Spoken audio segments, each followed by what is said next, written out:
Assalamualaikum warahmatullahi wabarakatuh. Perkenalkan, nama saya Nabila Nuhaliza dengan NIM 058 dari kelas B akan menjelaskan mengenai komparasi teknologi komputer.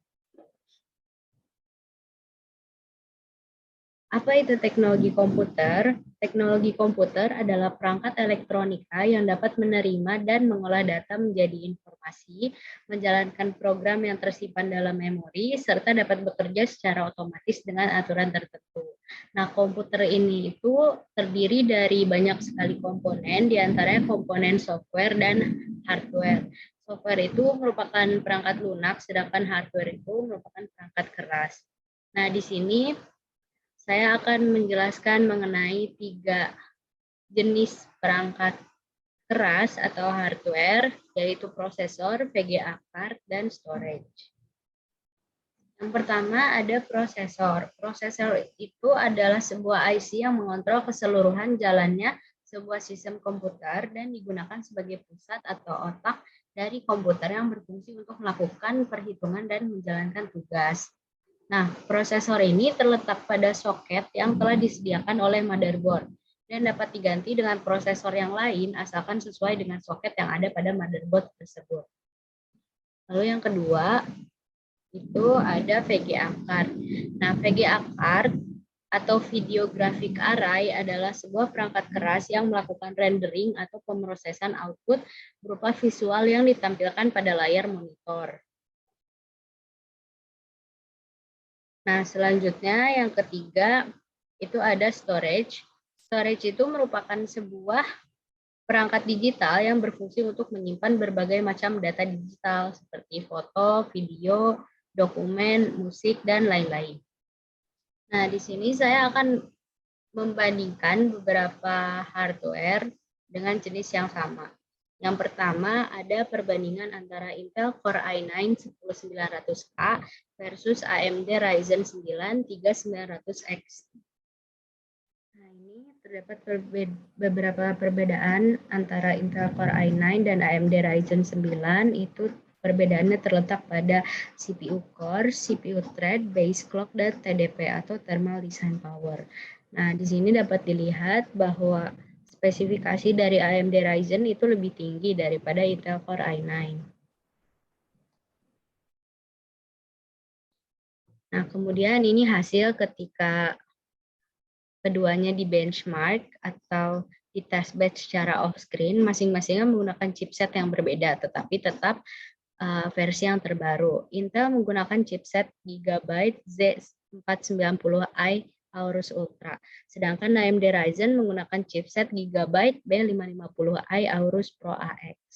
Nah, ini hasilnya dapat dilihat saat di benchmark menggunakan Cinebench R20, itu dia hasilnya lebih tinggi AMD Ryzen, lebih besar poinnya. Nah, kemudian ketika dites menggunakan Cinebench R15 itu lebih tinggi 3 poin pada Intel Core i9 pada single core, tapi multi-core-nya tetap lebih tinggi AMD Ryzen. Lalu kemudian yang ketiga, ketika di benchmark menggunakan V-Ray benchmark, itu AMD Ryzen lebih unggul 5 detik dibandingkan Intel. Lalu kemudian dites menggunakan Adobe Media Encoder. Adobe Media Encoder ini menggunakan 2 skenario, ada software encoding dan hardware encoding. Dengan waktu 3 menit 24 detik, itu hasilnya lebih unggul AMD Ryzen 9. Lalu yang terakhir ketika dites menggunakan Blender versi 2.83 benchmark, itu Intel lebih unggul 7 detik pada Classroom Scene, sedangkan di BMW Scene AMD Ryzen 9 itu lebih unggul. Nah, kemudian ini ketika dites ke dalam beberapa game, ada 5 game, ada Grand Theft Auto 5, Shadow of Tomb Raider, Forza Horizon 4, Assassin's Creed, dan F1 2019. Nah, ini ketika dites itu dapat dilihat bahwa datanya cenderung lebih unggul di AMD Ryzen 9, walaupun ada beberapa Intel Core yang unggul, cuman kebanyakan AMD Ryzen 9 itu tetap lebih unggul. Sebenarnya Intel ini cukup baik karena dengan CPU core dan CPU thread yang lebih kecil, dia itu bisa menyaingi AMD Ryzen 9. Tetapi Intel Core i9 itu memakan daya 100 watt lebih besar daripada AMD Ryzen. Ketika dites, AMD Ryzen itu memakan sekitar 174 watt, sedangkan Intel itu memakan sekitar 280 watt. Selanjutnya, saya akan membandingkan beberapa VGA card. Di sini ada NVIDIA GeForce RTX 3880 versus AMD Radeon RX 5500 XT. Nah, di sini NVIDIA GeForce RTX 3080 itu ada dua versi, ada yang Founders Edition dan ada yang Tough Gaming. Nah, perbedaan dari ketiga VGA card ini terletak pada desain cooling, boost clock, pin, dan portnya. Yang pertama, desain cooling itu desain cooling NVIDIA GeForce Founder Edition menggunakan sistem dual fan atas bawah, yang mana konsepnya itu seperti dual blower agar bisa memfokuskan fungsi dari setiap fan-nya. Lalu kemudian Tough Gaming itu menggunakan triple fan, sedangkan AMD Radeon itu menggunakan dual fan dengan ukuran board yang kecil. Lalu selanjutnya perbedaannya terletak di boost clock. NVIDIA GeForce Founder Edition itu 1710 MHz, lalu NVIDIA GeForce Tough Gaming itu 1740 MHz, sedangkan AMD Radeon itu 1845 MHz.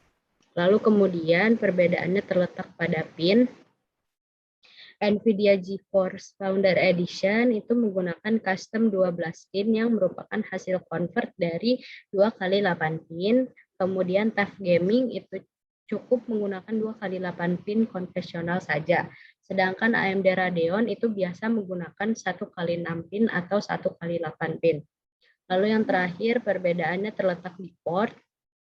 Output display Founder Edition tersedia 3 display port dan 1 HDMI 2.1 yang sudah mendukung resolusi 8K dengan satu kabel.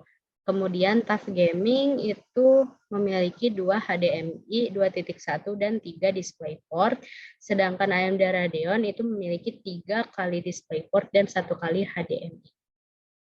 Nah, selanjutnya di sini saya akan membandingkan beberapa storage, yaitu hard disk drive, solid state drive SATA, SSHD, SSD M.2 dan SSD NVMe. Nah, ini tuh yang akan saya bandingkan. Yang pertama itu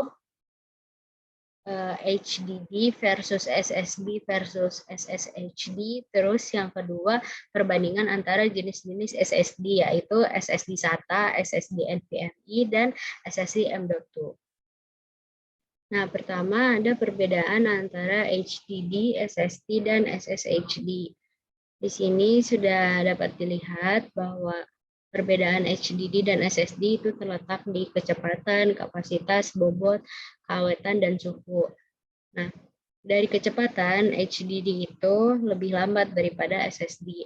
Kemudian kapasitasnya dia lebih besar dan bobotnya itu lebih berat daripada SSD, sedangkan keawetan dan suhunya itu HDD cenderung tidak terlalu awet dan cepat panas.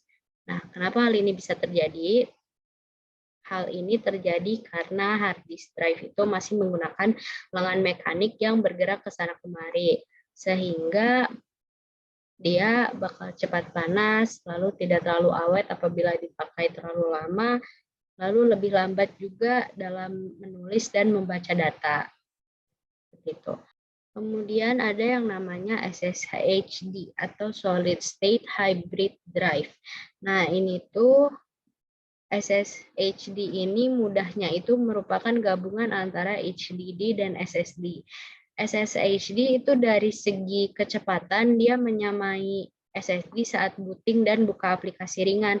Tapi kalau transfer data yang besar dan buka aplikasi berat itu masih lebih cepat SSD.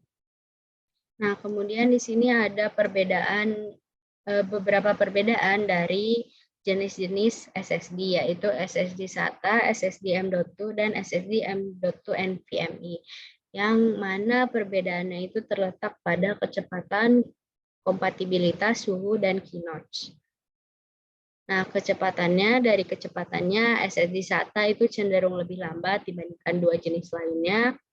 Lalu SSD SATA itu dapat dipasang di semua motherboard, sedangkan SSD M.2 dan M.2 NVMe dia hanya dapat dipasang pada motherboard keluaran terbaru. Lalu kemudian SSD SATA itu suhunya cenderung lebih rendah ketika digunakan, sedangkan SSD M.2 dan M.2 NVMe itu cenderung lebih tinggi. Nah, suhu yang rendah dan yang tinggi ini itu disebabkan oleh ukuran dari masing-masing jenis SSD.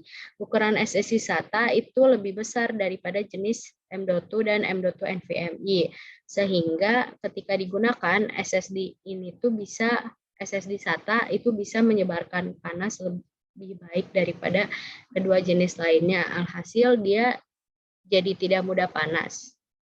Begitu pula sebaliknya pada SSD M.2 dan SSD M.2 NVMe. Lalu kemudian yang terakhir perbedaannya terletak pada key notch. Nah, key notch dari SSD M.2 ini dia memiliki notch B plus M key yang memisahkan 5 pin di sebelah kiri dan 6 pin di sebelah kanan. Sedangkan M.2 NVMe dia hanya memiliki satu notch M key yang memisahkan 5 pin di bagian kanan SSD. Terima kasih atas perhatiannya. Mohon maaf apabila banyak kekurangan. Bye-bye.